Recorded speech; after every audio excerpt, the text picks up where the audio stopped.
Welcome to Romeo Study Zone. Hello dear students, good morning. Welcome to Romeo Study Zone and today we are now going to start with our next lecture of electrochem. Last lecture में मैंने आपके लिए बताया था कि electrochemistry क्या होती है, इलेक्ट्रोकेमिस्ट्री, इलेक्ट्रोकेमिकल सेल क्या होता है। इलेक्ट्रोकेमिकल सेल को हम दो टाइप्स में डिवाइड करते हैं। पहला होता है आपका गैल्वेनिक सेल, दूसरा होता है आपका इलेक्ट्रोलाइटिक सेल। गैल्वेनिक सेल का रिप्रेजेंटेशन कैसे होता है ये भी हमने देख लिया था कुछ एग्जांपल के थ्रू। दूसरी ओर मैंने आपके लिए कवर करना बताया था कि सॉल्ट ब्रिज क्या होता है और एक गैल्वेनिक सेल का रिप्रेजेंटेशन किस टाइप से होता है, उसका डायग्रामेटिक रिप्रेजेंटेशन क्या होता है।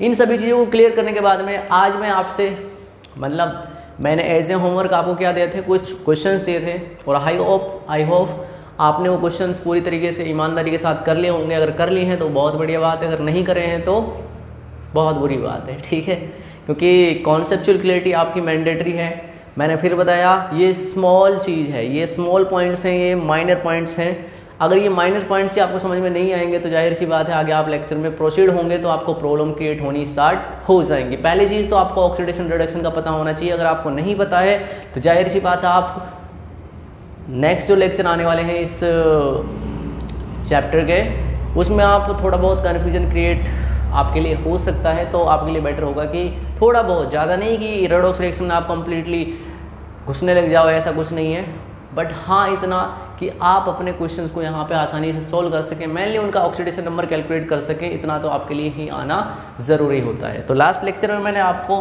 कुछ क्वेश्चंस बताए थे, एक दो क्वेश्चंस, तो उन क्वेश्चंस को आपने शायद यहाँ पे कवर कर लिया होगा। हमारा क्वेश्चन था जहाँ पर मैंने आपको बताया था एक रिप्रेजेंटेशन और उसमें total number of electron exchange आपको कैलकुलेट करने थे। तो यहाँ पर हमारी सेल रिएक्शन क्या थी, प्लेटिनम, जो आपका Fe2+ एक्वस होता है वो चेंज होता है किसके अंदर, Fe3+ एक्वस के अंदर, ठीक है। उसके बाद हमारा सॉल्ट ब्रिज था। सॉल्ट ब्रिज जाने के बाद में जो हमारा MnO4- ये हमारा क्या होता है, परमैग्नेटाइन होता है। ये किस में ब्रेक होता है, Mn+ के 2 में। बोलो बात समझ में आ रही है। उसके बाद यहाँ पर दूसरा क्या था, प्लेटिनम था और उसके बाद यहाँ पर लगा हुआ था H+। मैंने कल भी बताया था जो H+ है ये किसको रिप्रेजेंट कर रहा है यहाँ पर, कि ये जो रिएक्शन हो रही है इस मीडियम में हो रही है, एसिडिक मीडियम में हो रही है। थोड़ा दिमाग घुमाओ भाई, ये आपकी कौन सी रिएक्शन है, एनोड की, और ये कौन सी रिएक्शन है आपकी, कैथोड की, ठीक है। ये एनोड की रिएक्शन है और दूसरी कौन सी है, कैथोड की रिएक्शन है। अगर मैं एनोड की रिएक्शन लिखने जाऊँ तो मेरे को पता है जो आपका Fe2+ है एक्वस, वो कहाँ पे जा रहा है, Fe3+ के अंदर। कितने इलेक्ट्रॉन का एक्सचेंज हो रहा है, एक इलेक्ट्रॉन का हो रहा है। अगर मैं कैथोड की रिएक्शन लिखने जाऊँ तो आपका जो MnO4- एक्वस है ये कहाँ पे जा रहा है, आपका Mn+ के 2 में, Mn+ के 2 में। बताओ यहाँ पे ऑक्सीडेशन नंबर कितना है, कितना है यहाँ पे ऑक्सीडेशन नंबर, यहाँ पे ऑक्सीडेशन नंबर है आपका +7। +7 से +2 में जाएंगे तो कितने इलेक्ट्रॉन यहाँ पे एक्सेप्ट करेगा, 5 इलेक्ट्रॉन यहाँ पे एक्सेप्ट करेगा, बोलो करेगा। और हम ये जानते हैं, वैसे आपको पता होना चाहिए कि जो आपका परमैग्नेटाइन होता है, MnO4- होता है, ये एक एसिडिक मीडियम में Mn+ के 2 में जाता है, जहाँ पे आपका एन फैक्टर कितना आता है, 5 आता है। दूसरा मैंने आपको ये भी बताया था, आपका ये न्यूट्रल होता है, न्यूट्रल में ये आपका MnO के अंदर जाता है, MnCl2 भी बोल सकते हैं इसे। यहाँ पे एन फैक्टर कितना होता है बताओ, +3। और यहाँ पर आपका बेसिक में जाता है आपका MnO4-2-, जहाँ पे एन फैक्टर कितना होता है, 1 होता है, बिल्कुल। तो यहाँ पर आपको ये कैलकुलेट करने आने चाहिए, MnO2 आएगा, सॉरी, ठीक है, MnO2 +4 आ जाएगा, +7 से +4 डिफरेंस कितना आएगा, 3 आएगा। तो ये आपको पता होना चाहिए कि जो आपका MnO4 जिसको हम परमैग्नेटाइन बोलते हैं, ये एसिडिक मीडियम के अंदर +2 के अंदर जाता है, जहाँ पर आपका एन फैक्टर 5 आता है। तो आपको ये चीज़ एडिशनल में बता दी है मैंने, तो इस चीज़ को थोड़ा सा ध्यान रखना है। वैसे इस चैप्टर के पॉइंट ऑफ व्यू से तो ये इम्पोर्टेंट नहीं है, लेकिन वैसे आपके लिए बेनिफिशियल है, तो इसको थोड़ा सा आप ध्यान भी रखिएगा, ठीक है, क्योंकि नेक्स्ट आपका जो डी ब्लॉक इनऑर्गेनिक केमिस्ट्री का चैप्टर आएगा उसमें इस चीज़ का बहुत ज़्यादा यूज होगा। तो क्या करें हम यहाँ पे, हम क्या करेंगे यहाँ पर, आपको इलेक्ट्रॉन यहाँ पे कैंसिल आउट करने हैं। बताओ यहाँ पे कितने इलेक्ट्रॉन है, 5। अगर मैं यहाँ पर इन दोनों रिडक्शन हाफ और ये सॉरी ऑक्सीडेशन हाफ है और ये कौन सा आपका रिडक्शन हाफ, अगर मैं दोनों हाफ को यहाँ पर मल्टीप्लाई ऐड करूँ तो यहाँ पर आपका ये इलेक्ट्रॉन कैंसिल आउट होने चाहिए। बताओ इस रिएक्शन को मुझे किससे मल्टीप्लाई करना पड़ेगा, 5 से करना पड़ेगा ना। मेरे को 5 से यहाँ पे ये मल्टीप्लाई करने पड़ेगा, तो यहाँ पे n फैक्ट जो आपका n है, total number of electrons exchange कितने आ जाएंगे, यहाँ पर 5 आ जाएंगे। कितने आ जाएंगे भाई, यहाँ पे 5 आ जाएंगे। आ जाएंगे नहीं आ जाएंगे भाई, बिल्कुल। यहाँ पर ये इलेक्ट्रॉन कैंसिल आउट हो जाएंगे, ठीक है। और हमारी जो नेट सेल रिएक्शन है, हमारी जो नेट सेल रिएक्शन है वो बनेगी आपकी 5Fe plus K2 aqueous plus के MnO4 माइनस एक्वस, और उसके बाद यहाँ पर क्या लगाएंगे हम, reaction use 5Fe plus K3 aqueous plus के आपका Mn प्लस K2 एक्वस। ये हमारी नेट सेल रिएक्शन बन जाएगी, जहाँ पर आपके total number of electron exchange कितने आ रहे हैं, 5 आ रहे हैं। अच्छा, दूसरा क्वेश्चन और था अपना।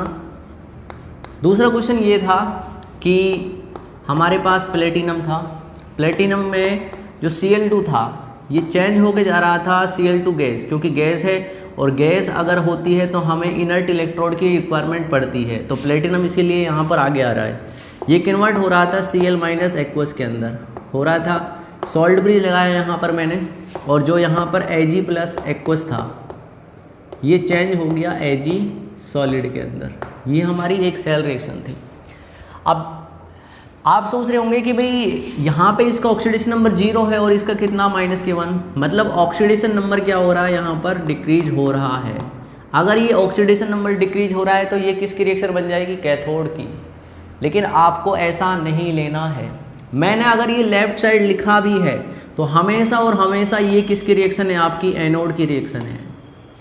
अगर ये आपका सॉल्ट ब्रिज के बाद है तो ये किसकी रिएक्शन है, आपकी कैथोड की है।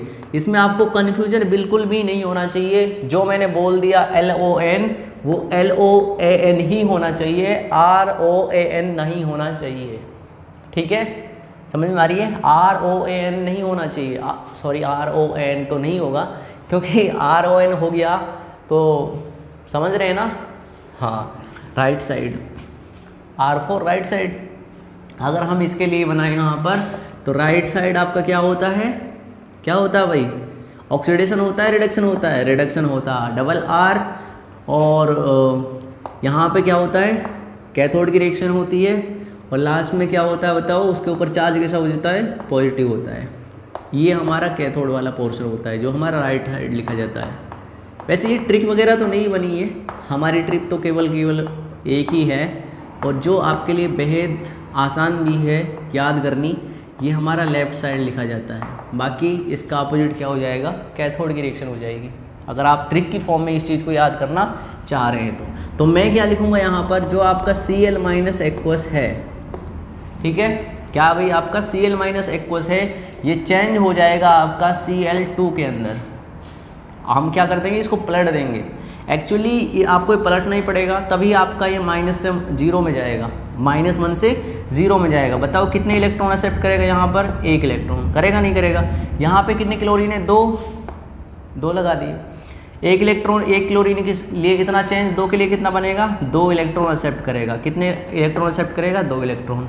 उसके बाद ये आपकी एनोड की रिएक्शन हो चुकी है। कैथोड की मैं रिएक्शन लूँ तो यहाँ पर जो आपका Ag प्लस है, Ag प्लस एक्वस है, ये 1 इलेक्ट्रॉन एक्सेप्ट करते हुए Ag सॉलिड में चला जाएगा। बताओ यहाँ पर total number of electron exchange कितने करने पड़ेंगे, मेरे को मल्टीप्लाई करना पड़ेगा। ये रिएक्शन आपकी 2 से करनी पड़ेगी, तभी आपके ये इलेक्ट्रॉन एक्सचेंज आ जाएंगे।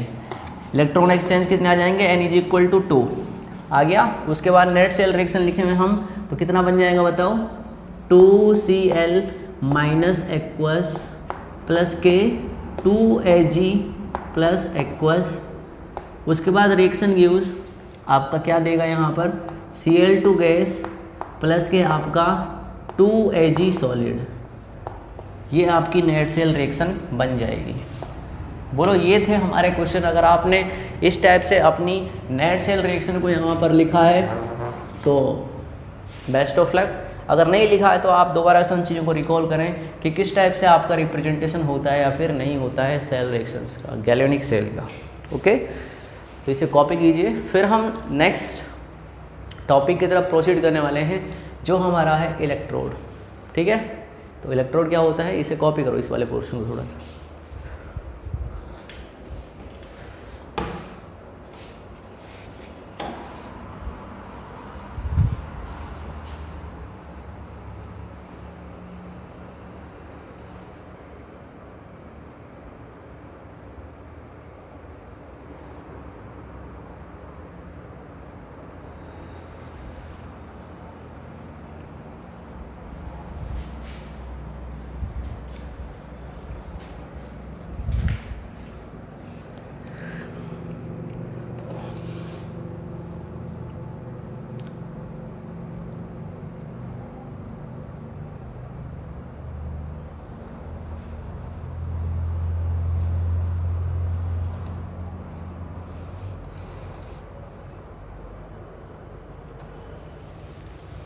कर लिया आपने कॉपी?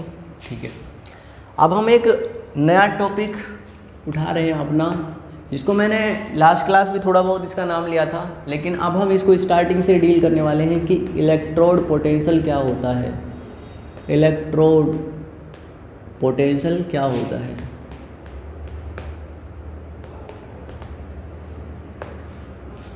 ठीक है, इलेक्ट्रोड पोटेंशियल होता क्या है। मान के चलो हमारे पास कोई एक कंपार्टमेंट है, ये हमारा एक कंपार्टमेंट है और इस कंपार्टमेंट के अंदर आपका एक क्या भरा हुआ है, एक सॉल्यूशन भरा हुआ है ZnSO4 एक्वस का। बिल्कुल।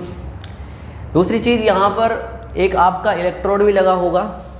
एज यू नो दैट, आप इलेक्ट्रोड जानते होंगे कि इलेक्ट्रोड यहाँ पर लगा होता है, जैसे मैंने यहाँ पर कल रिप्रेजेंट करके बताया था। ये आपका क्या है, एक इलेक्ट्रोड। हमारे ZnSO4 के अंदर कौन से आइंस प्रेजेंट होंगे बताओ। Zn2+ आइंस प्रेजेंट होंगे, Zn2+ आइंस इसके अंदर प्रेजेंट होंगे। जिसका एक्वस सॉल्यूशन होता है उसका ये बताओ क्या होता है। उसी मेटल का क्या पाया जाता है, यहाँ पर इलेक्ट्रोड पाया जाता है। पाया जाता नहीं पाया जाता है। अब देखो यहाँ पर इस सॉल्यूशन के अंदर से जैसे ही यहाँ पर मान के चलो, मैं मान लेता हूँ कि यहाँ पर ऑक्सीडेशन प्लेस होता है। अगर यहाँ पे ऑक्सीडेशन की रिएक्शन होती है तो हमारे पास जो आपका Zn सॉलिड है, जो ये इलेक्ट्रोड है, इससे इलेक्ट्रॉन क्या हो जाएंगे, इस सॉल्यूशन के अंदर डिप्ट हो जाएंगे और ये आपका Zn2+ और 2 इलेक्ट्रॉन बाहर निकाल देगा। यही ऑक्सीडेशन की रिएक्शन होगी। जैसे ही यहाँ पर इस इलेक्ट्रोड से Zn2+ आइंस का इसके अंदर डिसोसिएशन हुआ है, मतलब इसमें ये आइंस गए हैं, तो यहाँ पर क्या होगा, यहाँ पर ये इलेक्ट्रॉन छोड़ जाएगा। इसके पास क्या बच जाएंगे भाई, इलेक्ट्रॉन का डिकम्पोजिशन हो जाएगा, इसके ऊपर हो जाएगा ना। तो देखो इसी के बेस पर अगर मैं इस कंपार्टमेंट के बेस पर, कौन से वाले कंपार्टमेंट के बेस पर, इस एक्वस सॉल्यूशन के बेस पर ये डिसाइड करने जाऊं तो देखो यहाँ पर आपका Zn2+ क्या है, Zn2+ क्या भाई आपका ये पॉजिटिव आइंस है। तो ये कैसा करेगा, आपका कैसा चार्ज होगा इसके ऊपर, पॉजिटिव। वहीं पे इस इलेक्ट्रॉन की वजह से कैसा होगा, नेगेटिव। और हमने फिजिक्स के अंदर पढ़ा है, क्या पढ़ा है कि जब दो अपोजिट टाइप के चार्जेस के बीच में कुछ आपका क्या होता है, चार्ज क्रिएट होता है, तो उसे को क्या बोलते हैं हम, पोटेंशियल डिफरेंस बोलते हैं। क्या बोलते हैं, पोटेंशियल डिफरेंस।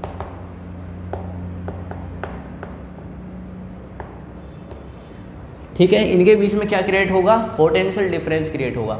ऐसा नहीं है कि अगर आपकी ये वाली रिएक्शन हुई, अगर यहाँ पर आपका रिडक्शन वाली रिएक्शन भी होती है तो पोटेंशियल डिफरेंस तब भी क्रिएट होगा। यहाँ पे रिडक्शन वाली रिएक्शन में क्या होगा, Zn2+ एक्वस वाले जो आयन्स हैं वो इलेक्ट्रॉन को एक्सेप्ट करेंगे यहाँ से और किस पे डिकम्पोज हो जाएंगे, जिंक इलेक्ट्रोड पे।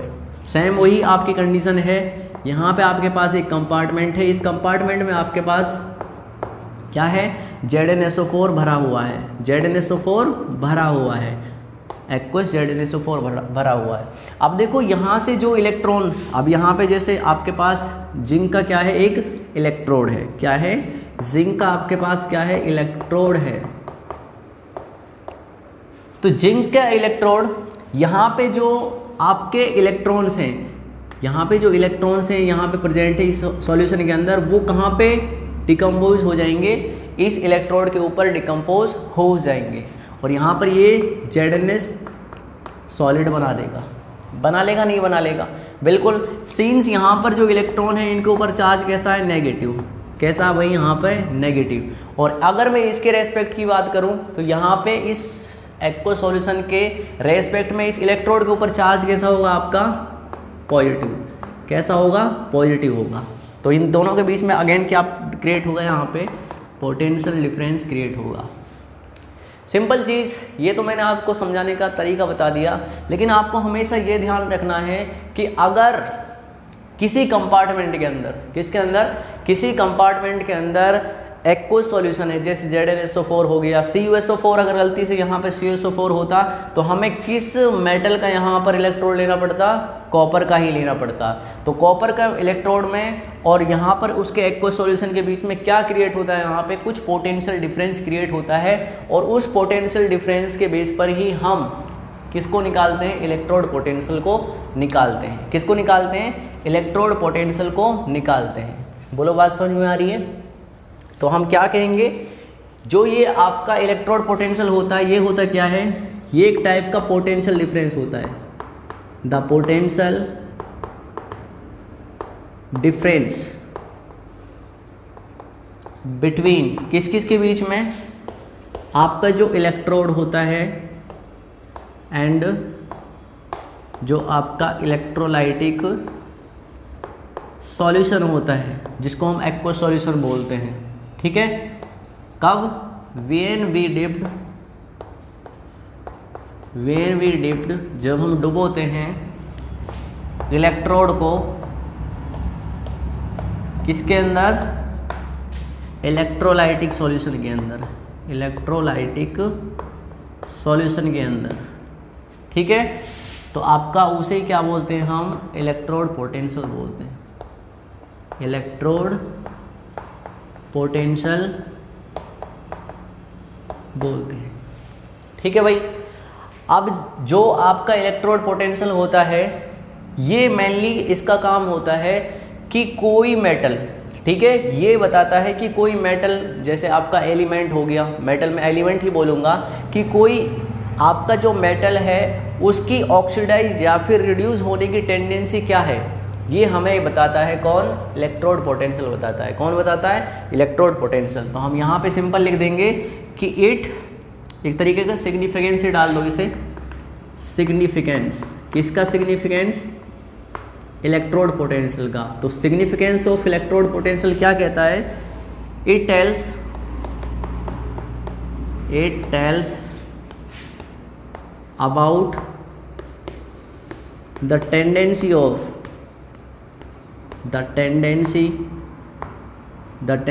of an element to get oxidized या फिर reduced, ठीक है। वही एलिमेंट की कितनी कैपेसिटी है, कितनी पावर है एक तरीके से कि वो ऑक्सीडाइज होगा या फिर रिड्यूस होगा, ये हमें कौन बताता है, इलेक्ट्रोड पोटेंशियल बताता है, बिल्कुल। अब इसे थोड़ा सा इसे भी कॉपी करना पड़ेगा क्योंकि मेरे को चाहिए थोड़ा सा इस पे ही सब।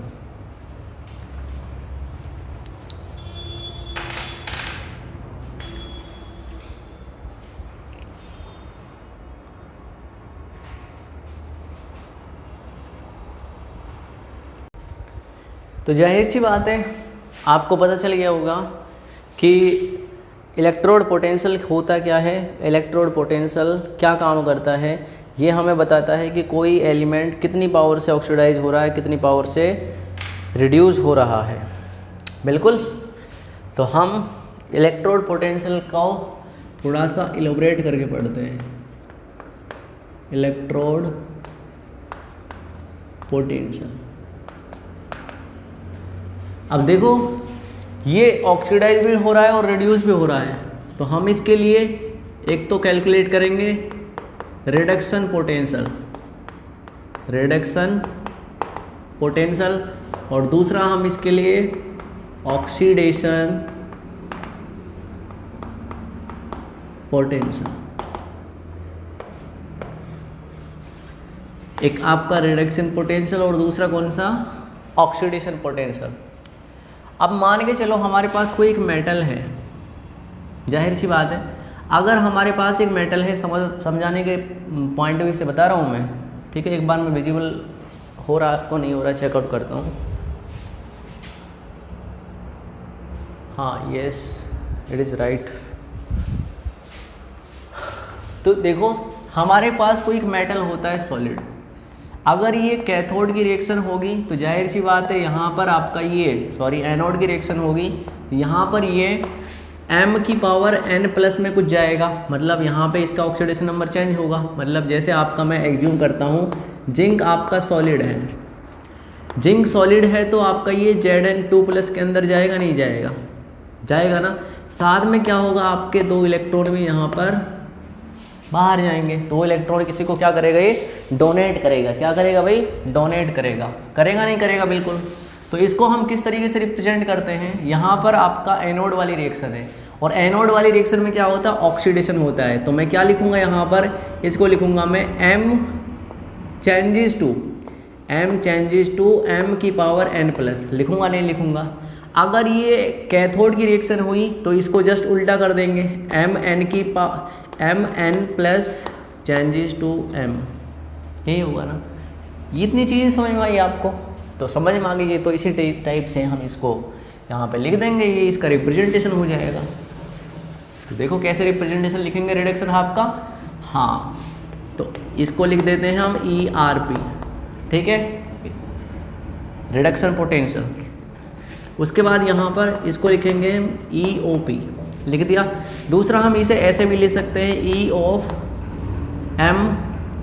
mn+ चेंजेस टू m, लिख सकते हैं बिल्कुल। इसको कैसे लिखेंगे, EM चेंजेस टू m+, ऐसे लिखेंगे ना, हाँ।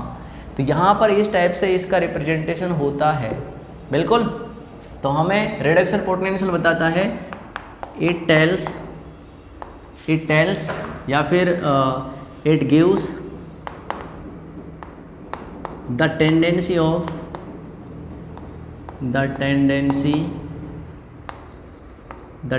of a substance to get reduce। ये हमें ये बताता है कि कोई आपका जो सब्सटेंस है वो किसकी कितनी टेंडेंसी, उसकी कितनी टेंडेंसी है किसकी, रिड्यूस होने की। बस इसका जस्ट उल्टा कर दो, ये हमें क्या बताएगा, it gives the tendency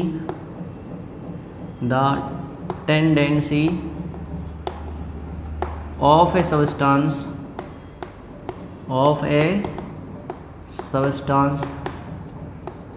to get oxidized,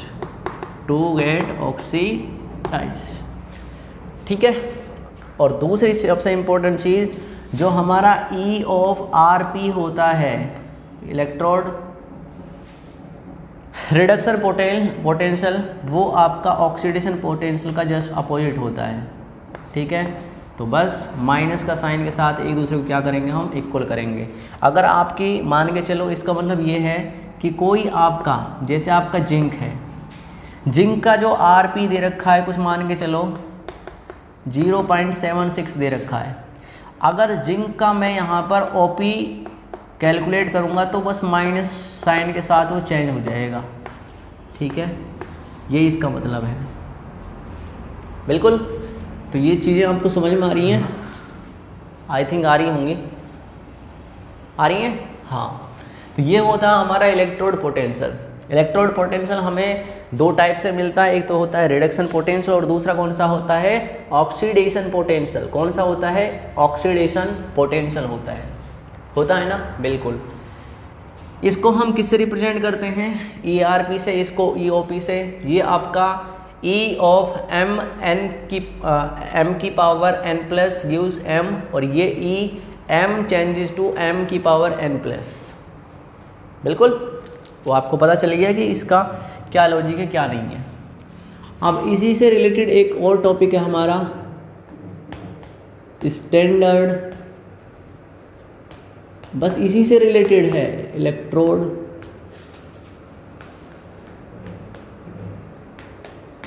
standard electrode potential, ठीक है, जिसको हम SEP बोलते हैं कॉमन। क्या बोलेंगे?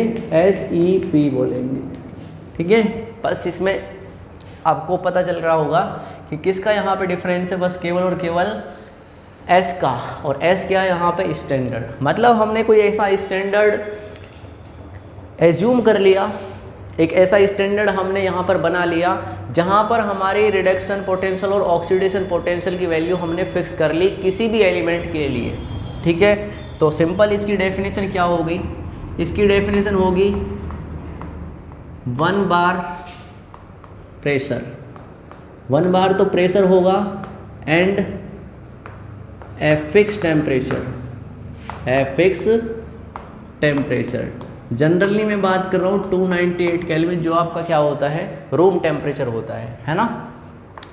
When all the elements present in their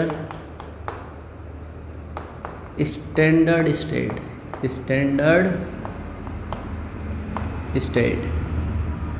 and concentration of electrolytic solution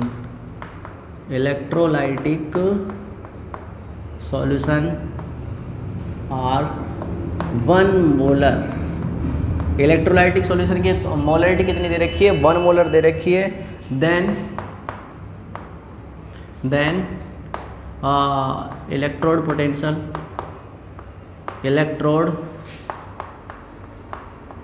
potential measured is called standard electrode potential. Definition काफ़ी simple है और आप समझ गए होंगे डेफिनेशन को लिखने के साथ ही कि इस डेफिनेशन का मतलब क्या है। समझ रहे हैं ना? बिल्कुल। 1 बार प्रेशर हो हमारा, 298 केल्विन रूम टेम्परेचर हो, और 1 मोलर उसकी क्या हो? इलेक्ट्रोलाइटिक सॉल्यूशन की क्या हो? आपकी मोलरिटी हो। मैं सिंपल अगर मैं डायग्राम के थ्रू भी इस चीज़ को रिप्रेजेंट करके दिखाऊं तो मैं ऐसा बोल सकता हूं, कैसा बोल सकता हूं? यहाँ पर आपका एक इलेक्ट्रोड लगा हुआ है, ठीक है। किसी भी एलिमेंट का मैंने यहाँ पर इलेक्ट्रोड लगा लिया, साथ में आपका यहाँ पर क्या डिप हुआ है? यहाँ पर आपका ये आपका क्या भरा हुआ है? इसके अंदर इलेक्ट्रोलाइटिक सॉल्यूशन भरा हुआ है, और इस इलेक्ट्रोलाइटिक सॉल्यूशन की जो मोलरिटी होगी वो कितनी होगी भाई बताओ? 1 मोलर। कितनी होगी? 1 मोलर। कितनी होगी? ये 1 मोलर है। ये आपके पास क्या है? मेटल का इलेक्ट्रोड। क्या है भाई? यहाँ पे ये मेटल का इलेक्ट्रोड लगा हुआ है। जाहिर सी बात है, अब हमने यहाँ पर इलेक्ट्रोड को चेंज किया।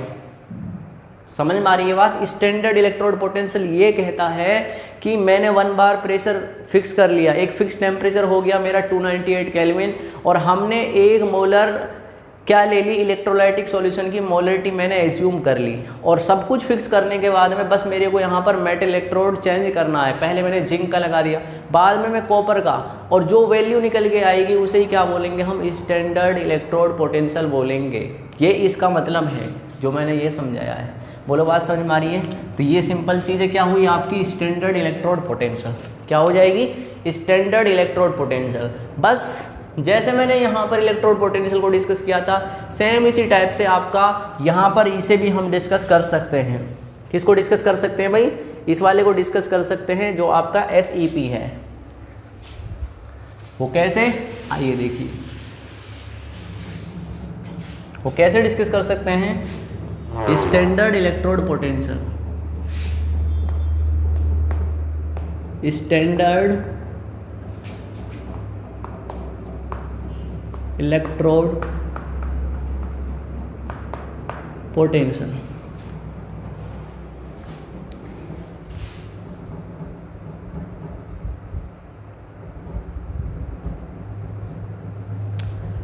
स्टैंडर्ड इलेक्ट्रोड पोटेंशियल, जिसको हम शॉर्टकट में क्या बोलते हैं, SEP। जैसा हमने इलेक्ट्रोड पोटेंशियल पढ़ा था, सेम इसी टाइप से यहाँ पर स्टैंडर्ड इलेक्ट्रोड पोटेंशियल होगा। इसको क्या बोल देंगे हम, standard reduction potential, reduction potential. दूसरा ऑक्सीडेशन पोटेंशियल भी क्या बन जाएगा आपका, स्टैंडर्ड ऑक्सीडेशन पोटेंशियल। बन गया भाई, बन गया ना। ये आपका क्या बन चुका है, SRP वैल्यू बन चुकी है, और ये क्या बन चुकी है, SOP वैल्यू बन चुकी है, बन चुकी है ना। इसका रिप्रेजेंटेशन हम ऐसे भी कर सकते हैं, E नॉट ऑफ रिडक्शन, या फिर इसको बोलेंगे हम E नॉट, किसके अंदर चेंज हो रहा था, बताओ किसके अंदर चेंज हो रहा था, MN की पावर N प्लस, और ये M, इस टाइप से भी लिख सकते हैं। या फिर किस टाइप से लिख सकते हैं हम इसको, E नॉट ऑफ RP भी लिख सकते हैं, रिडक्शन पोटेंशियल। इसको हम किस टाइप से लिख सकते हैं, E not of oxidation, oxidation. दूसरा हम इसे किस टाइप से लिख सकते हैं, E not of M changes to MN की पावर +1, ठीक है। और इसको E नॉट ऑफ OP, बिल्कुल। ये हमारा क्या होता है आपका, सेम आपके यहाँ पर जो SRP और SOP होगा वो दोनों सेम होंगे, बस उनके बीच में साइन कन्वेंशन चेंज हो जाएगा। अगर हमारा फॉर सेम सब्सटेंस, अगर कोई हमारा सेम सब्सटेंस है तो वहाँ पर जो E नॉट ऑफ RP होगा वो E नॉट ऑफ OP के इक्वल होगा, बस वहाँ पे माइनस साइन लग जाएगा, बिल्कुल। या फिर कैसे लिख सकते हैं इसको, ऐसे भी लिख सकते हैं, जो आपकी SRP होगी वो SOP के इक्वल होगी, बस उसमें साइन कन्वेंशन का डिफरेंस होगा। ये होता है हमारा standard electrode potential. Electrode potential क्या होता है ये भी मैंने आपको बता दिया।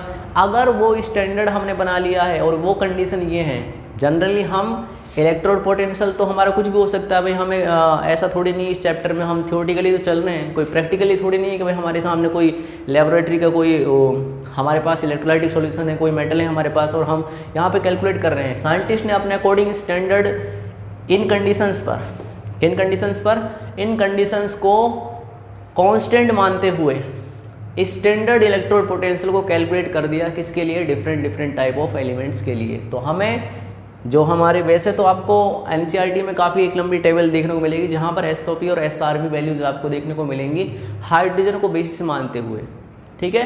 लेकिन आपको हाल फिलहाल ये ध्यान रखना है कि हमें केवल और केवल किससे मतलब है, स्टैंडर्ड इलेक्ट्रोड पोटेंशियल से, जो किस टाइप का होता है, दो टाइप का होता है, एक SRP और दूसरा कौन सा होता है, SOP। दोनों में डिफरेंस किसका होता है, बस साइन का डिफरेंस होता है ना, बिल्कुल। इसे कॉपी करिए, फिर हम आगे प्रोसीड करेंगे और देखेंगे अपने नेक्स्ट को कि क्या होता है क्या नहीं होता, थोड़ा सा इस चीज़ को हम देख लेंगे। कॉपी करिए इसे।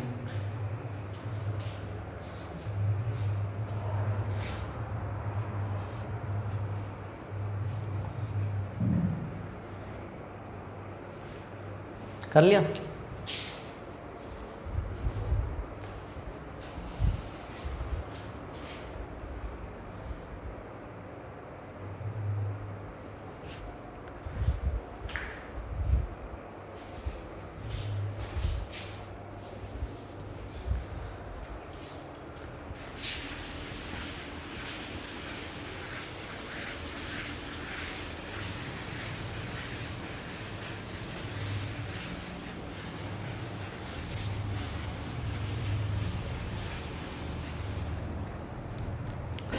अब देखिए अगली चीज क्या है भाई, अगर SRP की वैल्यू ज़्यादा होगी, मैं आपसे खुद ही आइडिया लगा के पूछता हूँ कि भाई अगर SRP की वैल्यू ज़्यादा होगी, अगर ये वैल्यू आपकी मोर होगी, तो इसका मतलब क्या है, इसका मतलब यही तो है कि कोई सब्सटेंस, कोई एलिमेंट कितनी स्पीड से यहाँ पर, जितनी ज़्यादा SRP होगी वो एलिमेंट उतनी ही टेंडेंसी उसकी क्या होगी, रिड्यूस होने की ज़्यादा होगी नहीं होगी भाई। तो मैं सिंपल क्या बोल सकता हूँ, more value of positive value of किसकी, एसआरपी के लिए लेते हैं हम। वैसे एसओपी की भी जितनी होगी, अब आप समझ रहे होंगे कि भाई एसआरपी की क्यों ले रहे हैं, हम एसओपी की भी ले लेंगे। कभी आप सोच रहे हो एसआरपी के पीछे क्यों भाग रहा है, तो एसआरपी जितनी ज़्यादा वो उतना ही ज़्यादा क्या होगा, रिड्यूस होगा। अगर एसओपी ज़्यादा होगी उसका मतलब क्या है, वो उतनी ही स्पीड से क्या होगा, ऑक्सीडाइज होगा। तो ये कॉमन डिफरेंस है, ज़्यादा इसमें पंगा लेने वाली बातें नहीं हैं। तो इसको हम मोर positive value of SRP of an element gives more tendency to get reduced, उसकी उतनी ही क्या होगी, रिड्यूस होने की पावर ज़्यादा होगी। जैसे मान के चलो हमारे पास A1 का जो E नॉट ऑफ SRP दे रखा है कुछ 1.5 वोल्ट दे रखा है। दूसरा हमारे पास B है जिसका E नॉट ऑफ SRP कुछ दे रखा है यहाँ पर माइनस के 1.5 वोल्ट। बिल्कुल, तो यहाँ पर किसकी ज़्यादा SRP, जहाँ पे ज़्यादा SRP वहाँ पर क्या होगा, उतनी ही पावर क्या होगी, उसकी रिड्यूस होने की होगी। तो यहाँ पर SRP ज़्यादा जिसकी, तो यहाँ पर जो A है ये ज़्यादा पावर होगी इसकी रिड्यूस होने की, होगी नहीं होगी। अगर मैं मान के चलो मेरे पास E नॉट ऑफ माइनस के 3.07 वोल्ट है, एक हमारा A है और दूसरा हमारे पास B है, इसका जो E नॉट है वो है कुछ माइनस के 0.75 वोल्ट। तो जाहिर सी बात है इसकी जो ऑक्सीडाइज होने का, रिड्यूस होने की जो पावर होगी वो ज़्यादा होगी। जितनी ज़्यादा आपकी SRP उतनी ज़्यादा क्या होगी, आपकी टेंडेंसी होगी उस सबस्टेंस की रिड्यूस होने की। सेम यही फंडा किसके लिए, ऑक्सीडाइज होने के लिए भी होगा। तो जितनी ज़्यादा more positive value of standard electrode potential of an element gives more tendency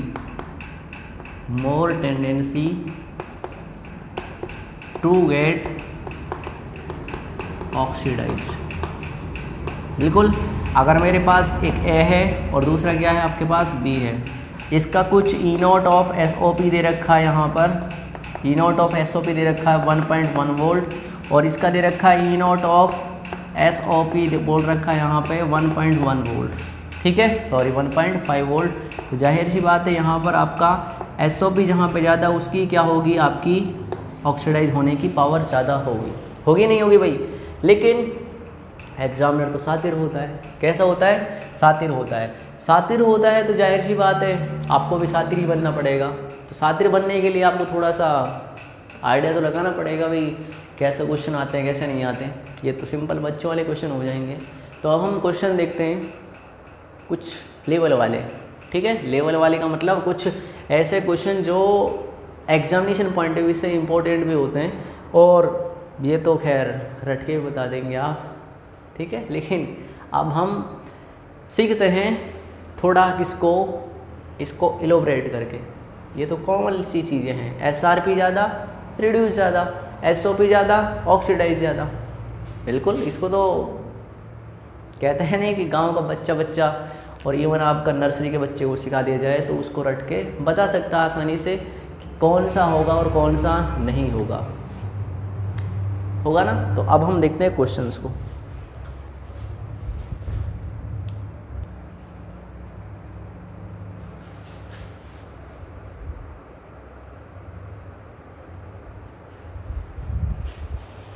तो देखिए अब हम ये तो क्वेश्चन करते हैं ऑन द बेसिस ऑफ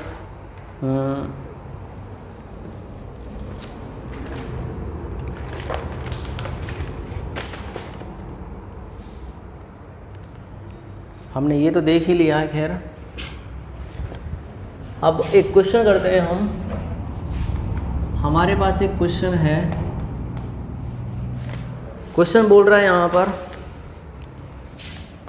आपको बहुत लंबा डाटा दिया गया है। Zn2 प्लस एक्वस 2 इलेक्ट्रॉन यहाँ पे एक्सेप्ट कर रहा है।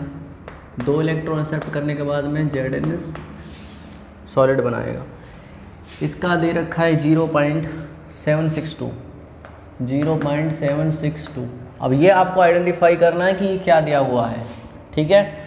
दूसरा आपको दिया गया है Cr प्लस के 3 एक्वस, 3 इलेक्ट्रॉन एक्सेप्ट करेगा यहाँ से और क्या बनाएगा Cr सॉलिड। और यहाँ पे इसका दे रखा 0.740 वोल्ट के अंदर है ये। और यहाँ पे तीसरा आपका दे रखा 2H प्लस एक्वस प्लस के 2 इलेक्ट्रॉन एक्सेप्ट करेगा और यहाँ पर क्या बनाएगा H2 गैस, और इसका दे रखा है 0 वोल्ट। दूसरी ओर Fe प्लस के 2 एक्वस, 1 इलेक्ट्रॉन एक्सेप्ट कर रहा है और यहाँ पे बना रहा है आपका Fe3 प्लस है, 1 इलेक्ट्रॉन एक्सेप्ट करेगा और यहाँ पे किस में चला जाएगा Fe2 प्लस एक्वस में चला जाएगा। इसका दे रखा है प्लस के 0.770 वोल्ट। आगे आपसे पूछा है इसने the strongest reducing agent, the strongest reducing agent, ठीक है। स्ट्रॉन्गेस्ट रिड्यूसिंग एजेंट आपसे पूछा है। पहला ऑप्शन आपके दिया गया है जिंक क्रोमियम हाइड्रोजन, जिंक, दूसरा ऑप्शन है क्रोमियम, तीसरा है हाइड्रोजन और चौथा है Fe+K2, ठीक है। ये आपके पास 4 ऑप्शन है। तो ये क्वेश्चन बड़ा सिंपल है, वैसे आप इसको बड़े ध्यान से कर सकते हैं, बड़े आसानी से कर सकते हैं, बट आपको पहले किसका पता होना चाहिए, रिड्यूसिंग एजेंट का पता होना चाहिए कि रिड्यूसिंग एजेंट क्या होता है क्या नहीं होता।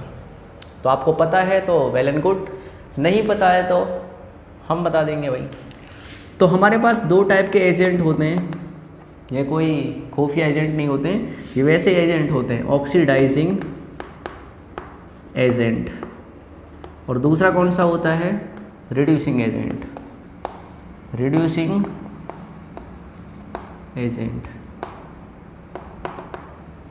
ऑक्सीडाइजिंग एजेंट वो होते हैं जो दूसरों को तो ऑक्सीडाइज करते हैं, अगर दूसरों को ऑक्सीडाइज कर रहे हैं तो जाहिर सी बात है खुद क्या होंगे, रिड्यूस होंगे। क्या होंगे, रिड्यूस होंगे।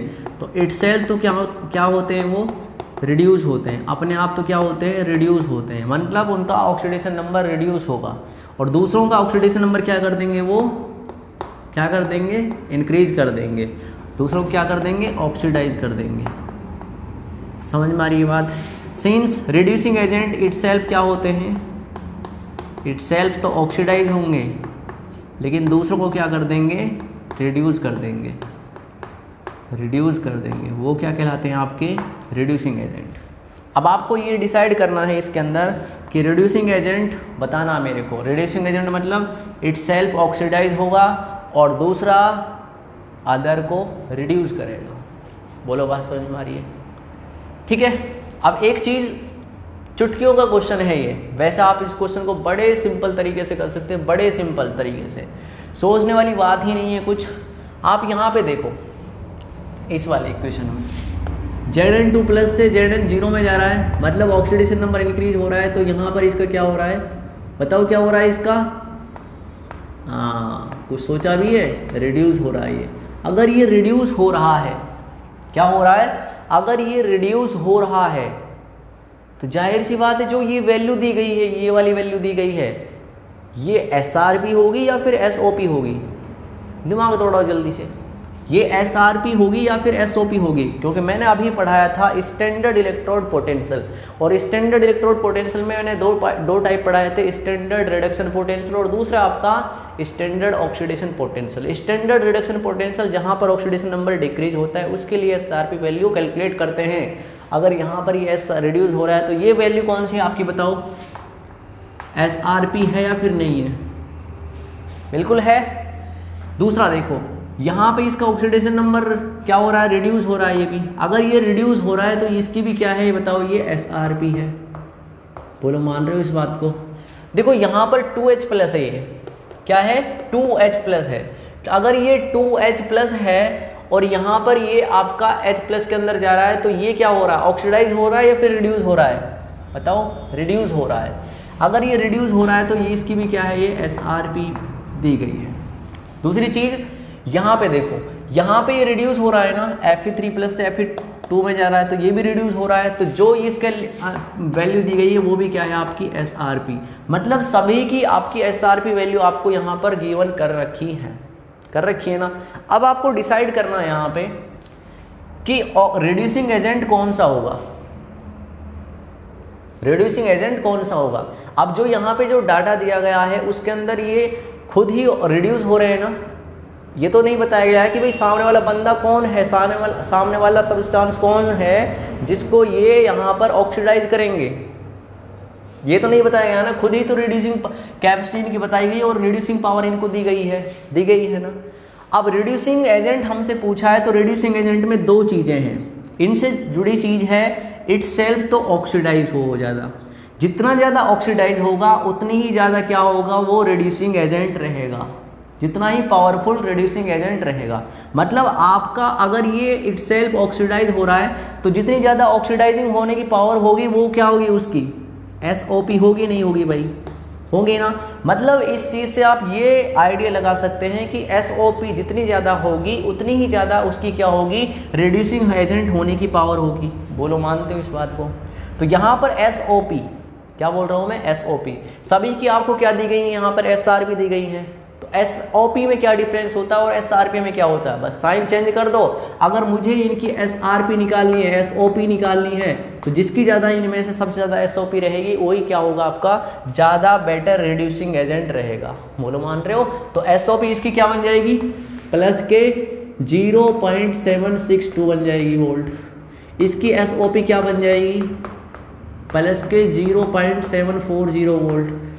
इसकी SRP क्या बनेगी, SOP क्या रहेगी, दोनों 0 वोल्ट ही रहेगी। इसकी SOP क्या बन जाएगी बताओ, इसकी SOP बन जाएगी माइनस के 0.770 वोल्ट। मान रहे हो। इन सभी में से डिसाइड करके बताओ, ये तो आपकी नेगेटिव वैल्यू हो ही नहीं सकती, ये आपका 0 ये भी नहीं हो सकता। इन दोनों में से बताओ कौन आपकी वैल्यू ज़्यादा दे रहा है, किसकी SOP यहाँ पर ज़्यादा है। तो SOP ज़्यादा किसकी है, जिंक की। किसकी है, जिंक की। यहाँ पर आपका राइट आंसर कौन सा हो जाएगा, जिंक आपका एक राइट आंसर हो जाएगा। किसका, इसका। बोलो बात समझ में आ रही है। तो राइट आंसर कौन सा आपका है। इस टाइप से आप रिड्यूसिंग एजेंट और ऑक्सीडाइजिंग एजेंट का पता लगा सकते हैं। मान रहे हो इस बात को। तो इसे कॉपी करिए थोड़ा सा, फिर एक क्वेश्चन और देते हैं इसी से रिलेटेड जो आपको खुद ट्राई करना है, बाद में मैं कराऊंगा।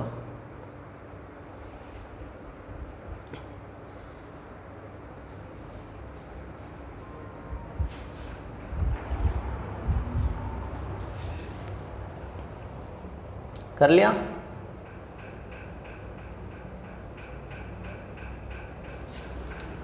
चलो कर लिया होगा, लेकिन एक नोट और लिखाना इससे रिलेटेड मेरे को। इस नोट को कई बार आप यूज़ भी करोगे और मैक्सिमम टाइम आप देखोगे भी। अभी दिखा दूंगा थोड़ी देर रुक के ही। नोट आपको ये लिख लेना है यहाँ पे कि अगर इलेक्ट्रोड पोटेंशियल गिवन नहीं कर रखा आपको, if electrode potential is not given, अगर आपको इलेक्ट्रोड पोटेंशियल नहीं दे रखा है तो यहाँ पर क्या लूँगा मैं, then we take and assume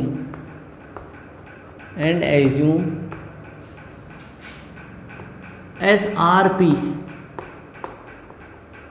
values according to rule of IUPAC, according to rule of International Union of Pure and Applied Chemistry। IUPAC का रूल कहता है अगर आपको स्टैंडर्ड इलेक्ट्रोड पोटेंशियल या फिर इलेक्ट्रोड पोटेंशियल की आपको ये वैल्यू नहीं बताई गई है कि ये आपका एलिमेंट है और आपको नहीं बताया गया है कि ये आपकी SRP है या आपकी SOP है, तो वहाँ पर आप हमेशा और हमेशा किसको, उसको कंसिडर करके लेके चलोगे। जो आपको वैल्यू दी गई है वो आपकी हमेशा आपको कौन सी वैल्यू मान के चलनी है, SRP वैल्यू मान के चलनी है। ये हमारा कौन कहता है, IUPAC का रूल कहता है। क्या कहता है कि अगर आपको electrode potential standard electrode potential की वैल्यू नहीं दी गई है तो वहाँ पर आप SRP वैल्यूज़ को ही IUPAC के नियम अनुसार लेके चलोगे। बिल्कुल हाँ। तो भाई साहब इसी के बेस पर देखते हैं क्वेश्चन मिलता है या नहीं मिलता, हमें मिल जाए तो बहुत बढ़िया बात है।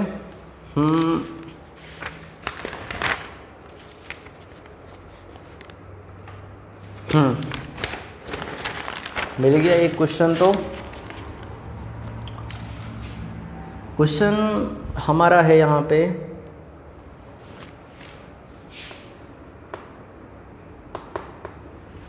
क्वेश्चन दिया गया है standard electrode potential of zinc दिया गया है -0.76 दिया गया है, ठीक है। उसके बाद standard electrode potential of silver दिया गया है 0.8 वोल्ट, और यहाँ पर स्टैंडर्ड इलेक्ट्रोड पोटेंशियल ऑफ दिया गया है 0.34 दिया गया है। Which of the following strong oxidizing agent, ठीक है। इसमें आपको बताना है स्ट्रॉन्गेस्ट ऑक्सीडाइजिंग एजेंट बताना है, ठीक है। उसमें क्या था हमारा, इसमें हमें रिड्यूसिंग एजेंट बताना था, इसमें क्या बताना है हमें, ऑक्सीडाइजिंग एजेंट बताना है। आपको ऑप्शन भी दिए जा रहे हैं। पहला ऑप्शन है आपका Zn2+, दूसरा है ऑप्शन है आपके पास Ag+, तीसरा ऑप्शन है आपके पास Cu2+, और डी ऑप्शन है आपके पास ऑल ऑफ दीज, जो पॉसिबल ही नहीं है, ठीक है।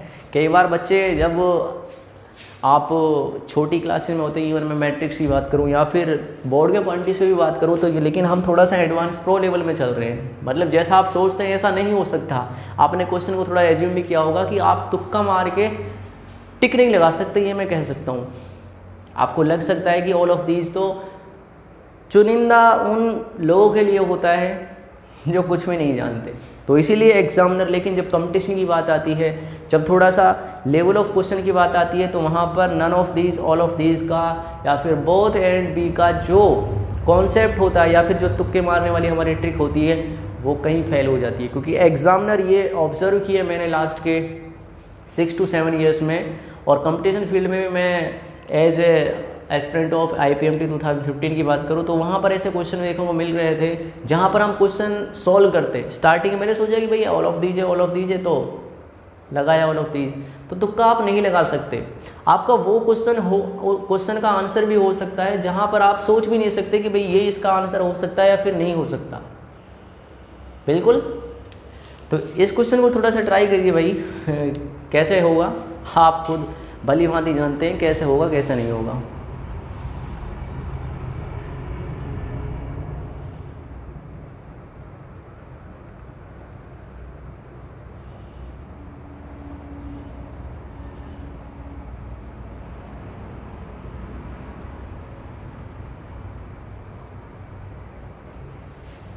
कर लिया आपने काम? अच्छा, क्या आंसर आया? Cu2+। चलो Cu2+, तुम्हारा रंजीत सेकंड। बी और सी, पहला तो हो ही नहीं सकता, हो सकता है और सोच लो। हाँ, लेकिन तुक्का मार के तुम यहाँ पर इसके लॉजिक को नहीं पढ़ पाए हो कि क्या क्या रहा है। ऊपर लिखा हुआ है ना, अगर आपको SRP और SOP नहीं बताया गया है तो हम क्या कंसिडर करेंगे, SRP वैल्यू कंसिडर करेंगे। क्या करेंगे? SRP वैल्यू कंसिडर करेंगे। तो वही मिस्टेक आपने कर दी जो करनी चाहिए थी।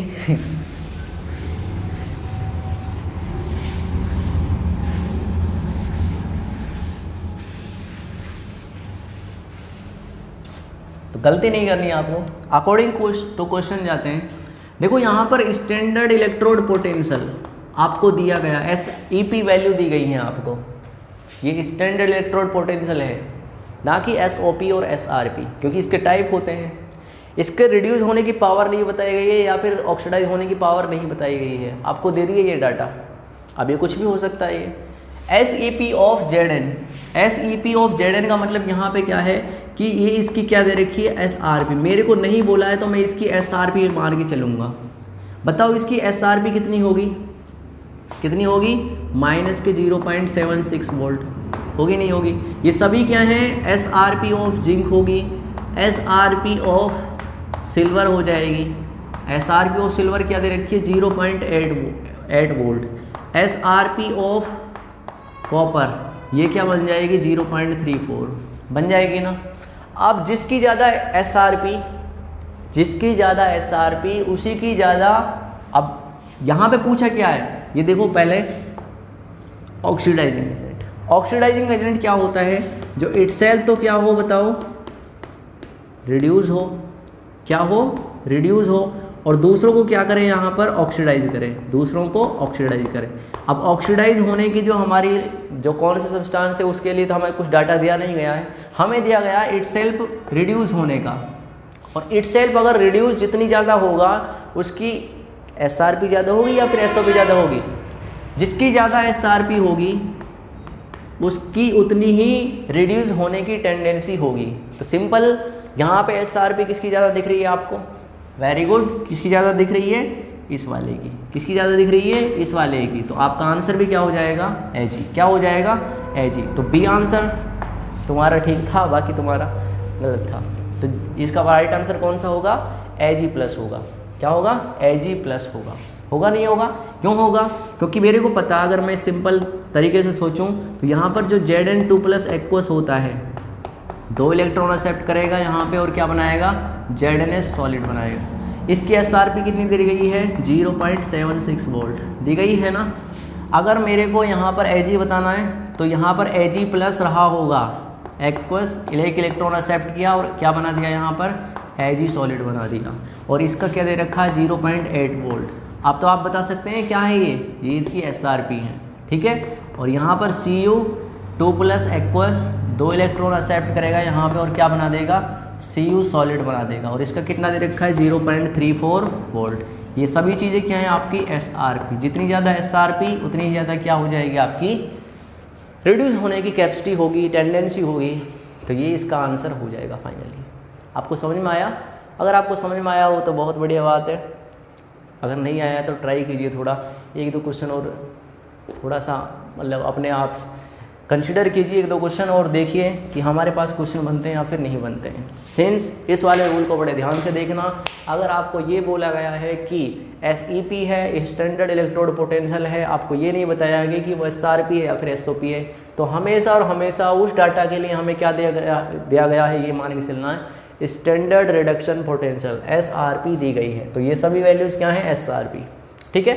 अगर ऐसा होता, फिलहाल मैं पूछ रहा हूँ आपसे, ऐसा होता कैसा होता, वही आपसे पूछ लेता यहाँ पर कि आपको इनमें से बताना है रिड्यूसिंग एजेंट कौन ज़्यादा होगा, रिड्यूसिंग एजेंट कौन ज़्यादा होगा, तब आपका राइट आंसर क्या होता, क्या होता भाई, हाँ रिड्यूसिंग एजेंट क्या होता है, इटसेल्फ क्या होता है, वो ऑक्सीडाइज होता है। और अगर ऑक्सीडाइज हो रहा है तो उसके लिए हम क्या कैलकुलेट करेंगे SOP, जिसकी ज़्यादा SOP ज़्यादा होगी उसकी ज़्यादा क्या होगी, रिड्यूसिंग एजेंट होने की टेंडेंसी ज़्यादा होगी, होगी नहीं होगी। अब ये क्या दे रखी है, SRP दे रखी है, अगर ये SRP दे रखी है तो इनको SOP बनाना पड़ेगा, ये SOP बन गया ना। ये क्या बन गया आपका माइनस साइन, जितनी ज़्यादा आपकी SOP ज़्यादा उतनी ही ज़्यादा क्या हो जाएगी आपकी, क्या हो जाएगी, रिड्यूसिंग एजेंट होने की प्रोबेबिलिटी ज़्यादा हो जाएगी। बिल्कुल ये डिफरेंस जो होते हैं किसके बीच में, रिड्यूसिंग एजेंट और ऑक्सीडाइजिंग एजेंट के बीच में। इन क्वेश्चन को थोड़ा सा ट्राई कीजिए, समझ में आ गया होगा आपको आई थिंक। फिर हम आगे कंसिडर करते हैं और देखते हैं कुछ अलग EMF एंड और पोटेंशियल डिफरेंस क्या होते हैं।